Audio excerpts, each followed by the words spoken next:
Welcome to Sounds of Resistance channel. The Russian army, exhausted by the incredible counterattacks of the Ukrainian heroes, could no longer find the strength to fight.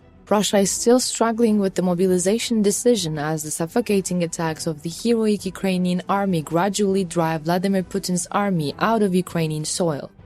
While Vladimir Putin continues to recruit volunteers for the Russian army with the decision of mobilization to replace the losses in the Russian army, Russian citizens continue to leave the country at the same speed.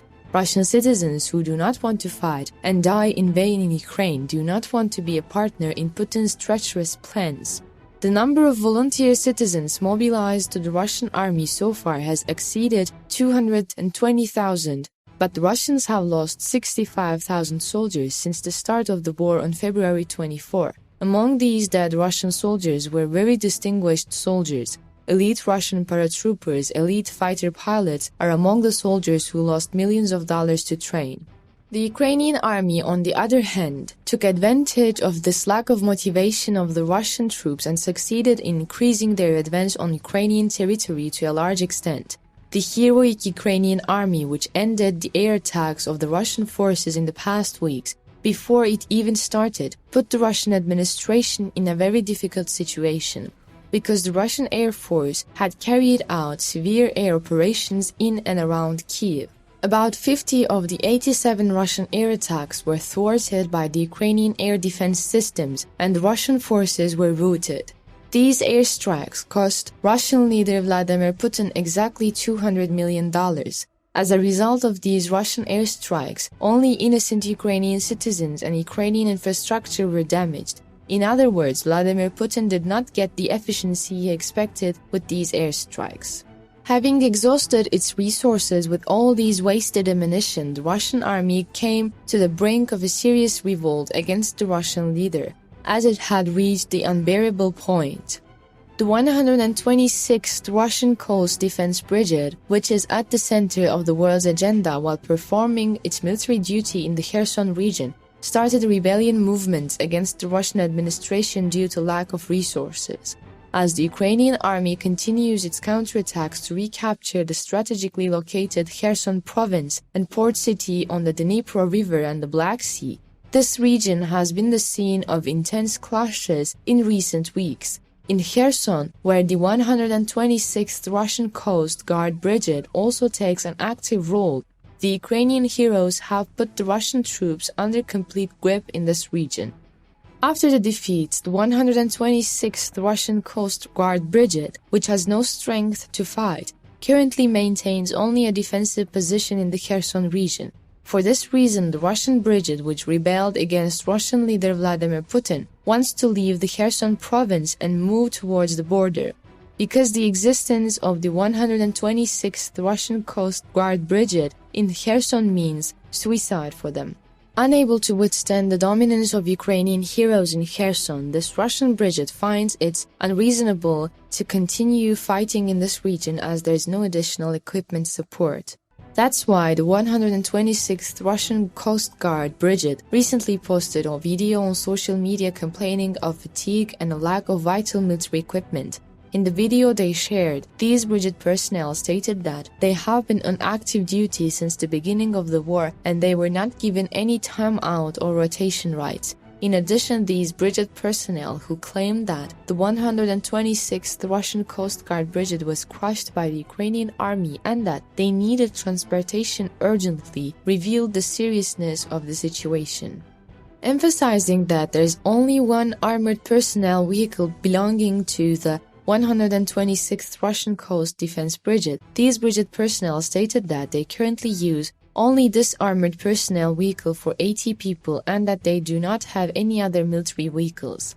In the speech they gave to Putin, the soldiers of this brigade said, "We are soldiers from the 126th Brigade. Since the first day of the war, we have been carrying out our orders to defend Crimea and its citizens. Ukrainian nationalists are attacking us with artillery, drones, and modern weapons. Our mobility is sufficient. They are in a very difficult situation."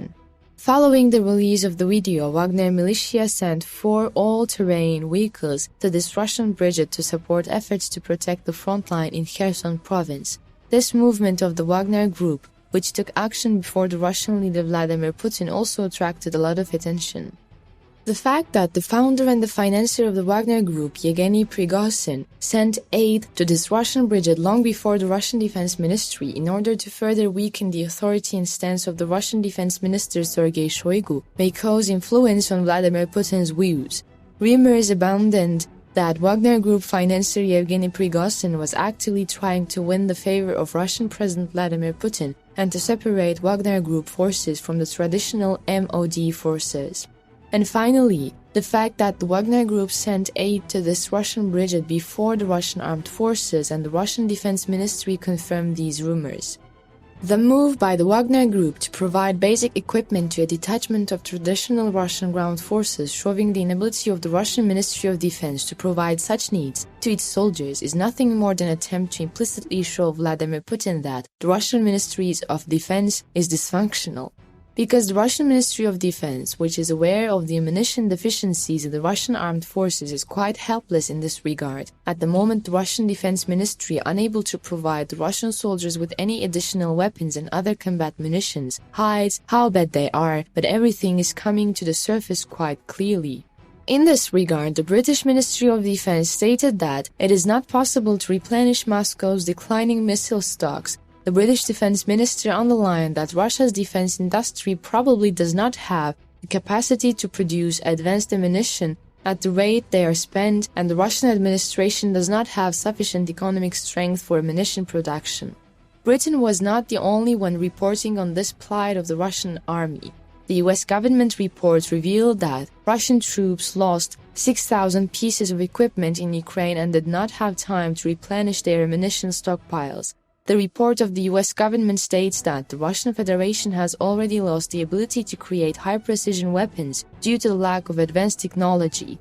Western sanctions also caused shortages of parts and engineers for equipment, making it difficult for the Russians to manufacture and repair tanks, aircraft, submarines, and other military systems. To circumvent sanctions, Russian intelligence services illegally purchased Western technology and parts.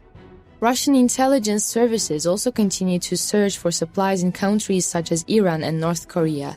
Washington is currently looking for plans and loopholes that would make it harder for Russia to replenish its stockpiles and produce military equipment. The US government had stated that the sanctions against the Russians would continue at full speed. Especially right now, the US government and the Western sanctions against the Russians could put the already devastated Russia in a worse situation. This, in turn, could help the Ukrainian heroes advance.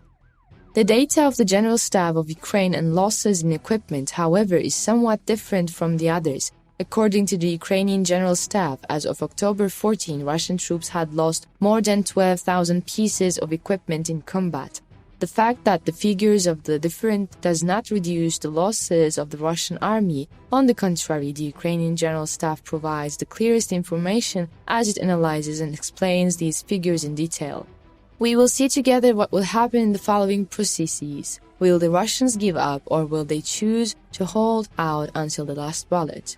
Thank you for watching us. To be notified of new videos, please do not forget to subscribe to our channel and turn on notifications.